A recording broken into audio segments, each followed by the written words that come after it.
এই হচ্ছে মালয়েশিয়ার পাম বাগান। এখানে সাপ জোক বহুত কিছু অনেক জীবজন্তু থাকে, বড় বড় বিষাক্ত সাপও থাকে। আমরা প্রবাসীরা এই মালয়েশিয়ার পাম বাগানের কাজ করে অনেক প্রবাসীরা মারাও গেছে। এই সেই পাম বাগান।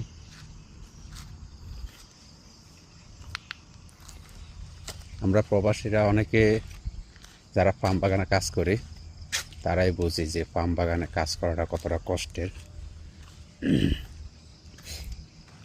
আমরা বাংলাদেশের মানুষ মনে করে কি বিদেশে অনেক টাকা, হ্যাঁ টাকা আছে, পরিশ্রম করতে পারলে সেই পরিশ্রমটা হইতে হবে কঠোর।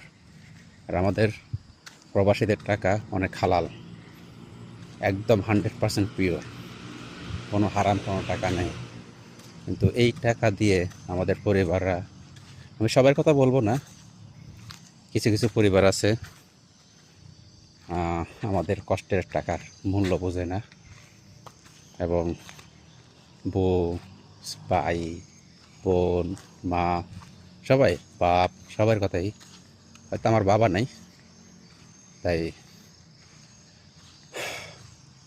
আমাদের প্রবাসীদের কষ্টের টাকার মূল্যটা কেউই বুঝতে চায় না। এটা বলতে পারেন আমাদেরই ব্যর্থ, কারণ আমরা পরিবারকে অনেক বেশি ভালোবাসি।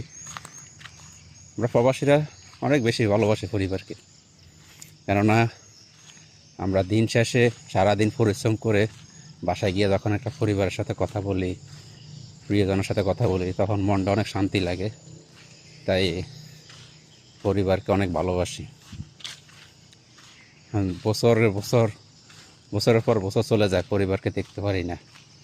একমাত্র ফোনের সাথে ফোনে কথা বলি, ভিডিও কলে দেখি, এতে আমাদের কত শান্তি লাগে। সেজন্য পরিবার যখন যা বলে আমরা তাই করি, চেষ্টা করি পরিবারকে খুশি রাখার জন্য। কিন্তু পরিবারগুলো আমাদেরকে বোঝে না, সেই পরিবারই আমাদেরকে বোঝে না যে আমার ছেলে, আমার ভাই, আমার বোন, মানে ভাই বোন যারাই হোক, কিংবা আমার কারো সন্তান, যে আমার বাবা, আমার স্বামী বিদেশে পড়ে থেকে কাজ করে, কী কঠোর পরিশ্রম করে, কিংবা কিভাবে কষ্ট করে টাকা উপার্জন করে, সেটা একমাত্র সেই প্রবাসী জানে, আর তার আল্লাহ জানে। পরিবার জানার চেষ্টাও করে না, জানেও না।